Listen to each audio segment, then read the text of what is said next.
वाटतं की आता या लेवलवर सगळेच इथे प्लेयर्स आहेत, सगळ्यांनी आपलं योगदान दिलेलं आहे इथे. पण कनेक्शन वाईज बोलायला गेलं तर माझं अनुश्री बरोबर एवढं कनेक्शन झालेलं नाही. एकदा थोडंफार झालं होतं.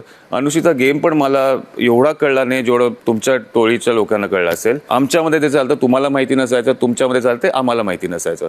त्यामुळे एकमेकांचा गेम कळणं ते पॉसिबलच नव्हतं. मी अशा लोकांवर कनेक्ट होऊ शकत नाही जे स्वभावच म्हणतात की. Bigg Boss Marathi season 6. विशालला राकेश त्याच्या सक्सेस पार्टीला नाही बोलवणार आणि म्हणून त्याने त्याचं इन्व्हिटेशन शेअर केलं आहे. कारण की डे 1 पासून विशाल आणि राकेशचं पटत नाही. त्यांचे वादविवाद होत असतात आणि त्याचमुळे राकेश त्याला त्याच्या सक्सेस पार्टीला नाही बोलवणार. दुसरं नाव त्यांनी घेतलं आहे अनुश्रीचं, कारण की अनुश्रीचे मतं त्यांना पटत नाही. अनुश्री स्वतः बोलली आहे की ती खोटारडी आहे आणि म्हणूनच राकेशला तिच्याबरोबर ती बॉन्डिंग आणि तिचे मतं पटले गेले नाही आहेत. बॉन्डिंग पण नाही आहे आणि त्याच्याचमुळे त्यांनी अनुश्री आणि विशालचं नाव घेऊन त्या दोघांचे इन्व्हिटेशन शेअर केले आहेत.